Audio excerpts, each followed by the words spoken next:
సమాధానాలు లేవు కాబట్టి ప్రశ్నలుగానే ఈరోజు 15 రోజుల నుంచి ఉండిపోయాయి కాబట్టి దీని వెనక ఏదో కుట్ర జరిగి ఉండొచ్చు, పలు అనుమానాలు ఉన్నాయి. ఈ డౌట్స్ మాత్రమే మేము ఎక్స్ప్రెస్ చేస్తున్నాం, కానీ మేము కన్ఫర్మ్ చేసి డిక్లేర్ చేసి చెప్పటం లేదు.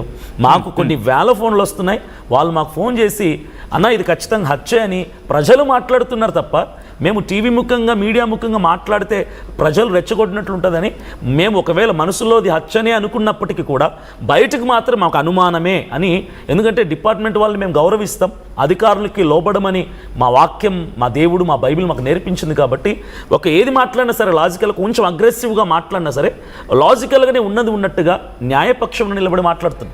మమ్మల్ని అరెస్ట్ చేయాల్సిన అవసరం లేదు. ఎస్, అంటే ఇక్కడ ఒక క్వశ్చన్ రైజ్ అవుతుంది మళ్ళీని. మీరు అన్నారు అగ్రెసివ్గా వెళ్ళట్లేదు, మ్యాక్సిమం శాంతంగా వెళ్ళే ప్రయత్నం చేస్తానని చెప్పి. సో ఇంతమంది పాస్టర్లు, ఇంతమంది క్రైస్తవ సంఘాల ప్రతినిధులు ఇక్కడ ఉన్న సందర్భంలో ఎందుకు అజయ్ బాబుని అరెస్ట్ చేశారు?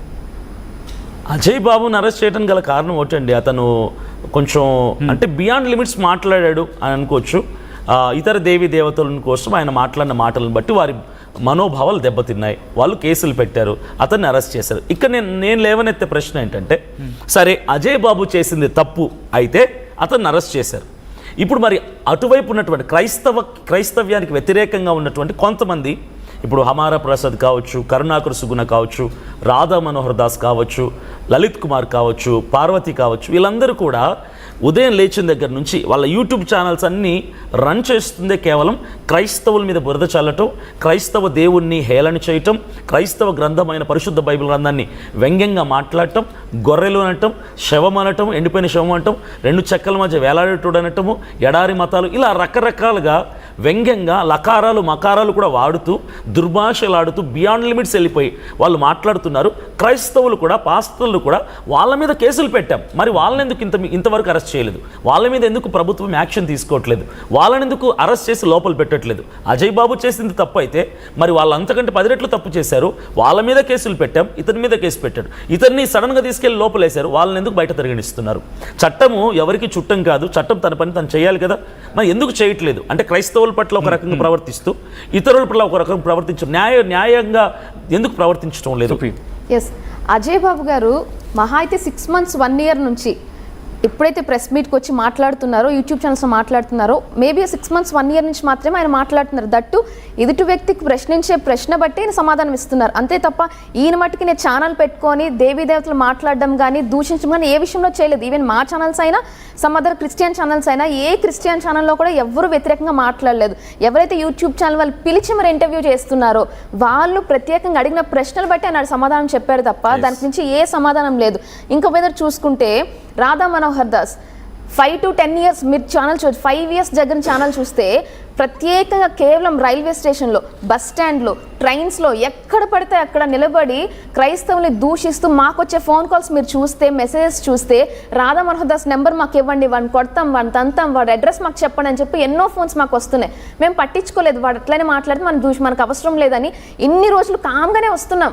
రోజుకి పెరిగే కొద్దీ నెక్స్ట్ శివశక్తి వాళ్ళు స్టార్ట్ అయ్యారు, కరుణాకర్ సుగుణ, లలిత్ కుమార్ గారు ఒకరితో మాట్లాడుతున్నారు, అయినా ఎవరు మాట్లాడడం లేదు. ఎప్పుడైతే ప్రవీణ్ పగడాల గారి ఇష్యూ జరిగిందో అప్పటి నుంచి మాట్లాడడం స్టార్ట్ చేసాం. ఇంకా మరి అంతకుముందు వరకు జరిగినప్పుడు మేము ఎవరూ రియాక్ట్ అవ్వలేదు. ఇప్పుడు ఎందుకు రియాక్ట్ అయ్యాము, ఇప్పుడు ఎందుకు మాట్లాడుతున్నాము? వాళ్ళందరూ మాట్లాడేదాన్ని బట్టి ఎదుటి మనిషి రియాక్షన్ కూడా ఉంటుంది. For every reaction opposite equal reaction కదండి. సో వాళ్ళు మాట్లాడుతున్నప్పుడు ఇక్కడ ఇదే అంశంలో నిన్న జోసెఫ్ మాట్లాడుతున్న సందర్భంలో నాకు ఒక మాట అనడం జరిగింది. ఆయన ఏమన్నారంటే, ఆర్టీవీతో మాట్లాడారు, ఆయన మాట్లాడిన సందర్భంలో ఆయన ఏమన్నారంటే, ప్రవీణ్ పగడాల మరణాన్ని రాజకీయం చేసే ప్రయత్నాలు జరుగుతున్నాయని చెప్పి.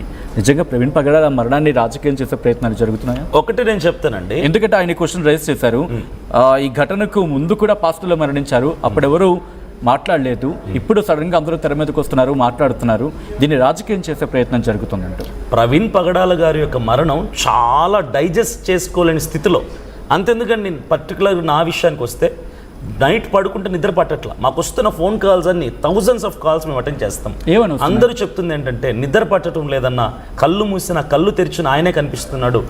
ఆ భయంకరమైనటువంటి ఆ స్థితిలో ఆయన మరణించడం వెనక సమాధానాలు లేవు.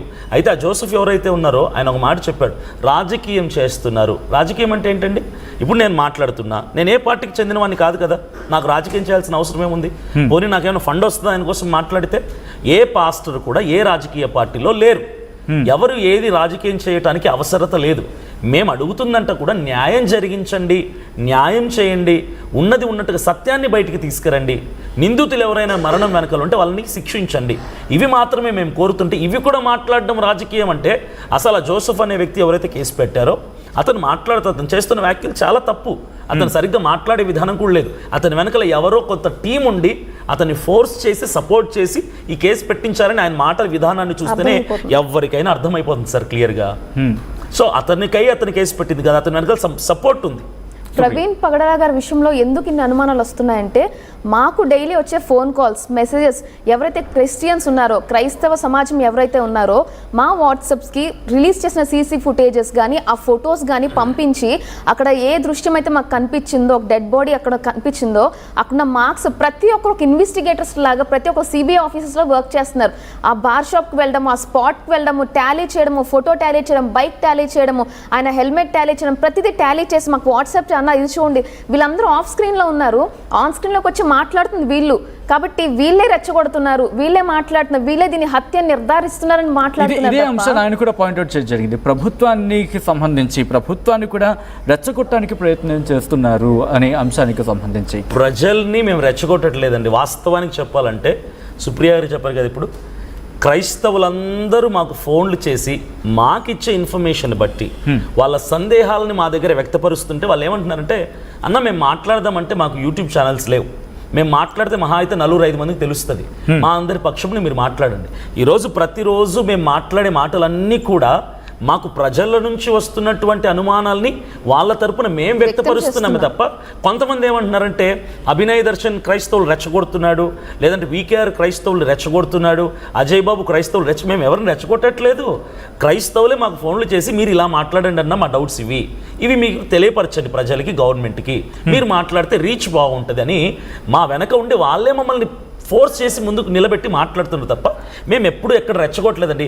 అంతెందుకు ప్రవీణ్ పగడాల గారు మరణించిన తర్వాత పోస్ట్ మార్టం అయిపోయిన తర్వాత కొన్ని వేల మంది ఇసుకేస్తే రాలంత జనం, 20,000 మందికి పైగా జనం గవర్నమెంట్ హాస్పిటల్ రాజమండ్రిలో ఉన్నారు. డెడ్ బాడీని మాకు చూపించారు, అంటే కొంతమంది ముందు ఫ్రంట్ లైన్లో ఉన్న మాకు చూపించారు, మేము ప్రేయర్ చేసాం డెడ్ బాడీకి పోస్ట్ మార్టం తర్వాత వ్యాన్లో పెట్టేశారు.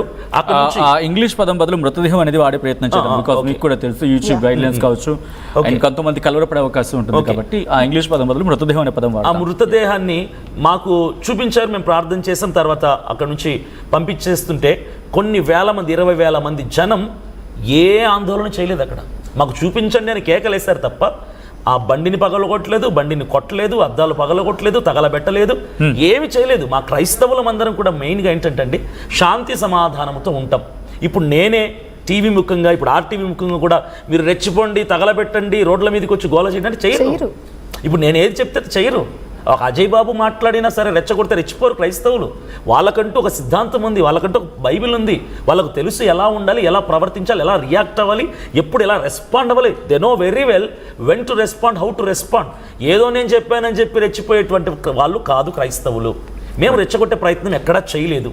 ఇలాంటి వ్యాఖ్యలు ఎందుకు చేస్తున్నారు మా కోసం అంటే ఈ మాట్లాడే వాయిస్ను కూడా ఆపటానికి ప్రయత్నమే తప్ప అంటే దీని వెనకాల ఏమైనా కుట్ర కూడా ఉందనుకుంటున్నారా?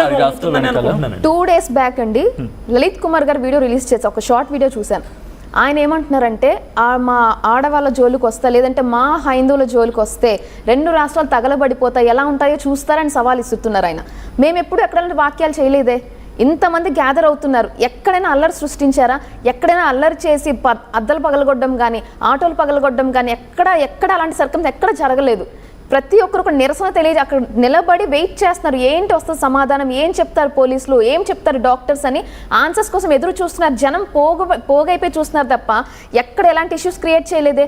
మరి కరుణాకర్ సుగ్నా గారి కింద కామెంట్స్ చూస్తే అక్కడ కూడా అన్న మిమ్మల్ని టచ్ చేస్తే ఆంధ్రప్రదేశ్లో ఉండదు అని వాళ్ళు చెప్తున్నారు. అంటే ఎవరిని టచ్ చేస్తే వాళ్ళే ఆన్సర్స్ చెప్తున్నారు తప్ప మేము ఎక్కడ వాక్యాలు నిర్ధారించలేదు కదండి. ఈవెన్ రాధా మనోహర్ దాస్ విషయంలో కూడా క్రిస్టియన్స్ ప్రతి ఒక్కరు కూడా ఆయన మీద చాలా కోపంగా ఉన్నారు. ఎందుకు ఇలా మనం ఏం చేయలేమా, మనం ఏం అనలేమా, అందరు ఫోన్ మాట్లాడుతున్నారు తప్ప ఒక్కరు కూడా వెళ్ళి కేసు ఫైల్ చేయలేకపోతున్నారు. రీసెంట్గా రాజమండ్రిలో ఒక 20 పాస్టర్స్ వెళ్ళి ఆయన మీద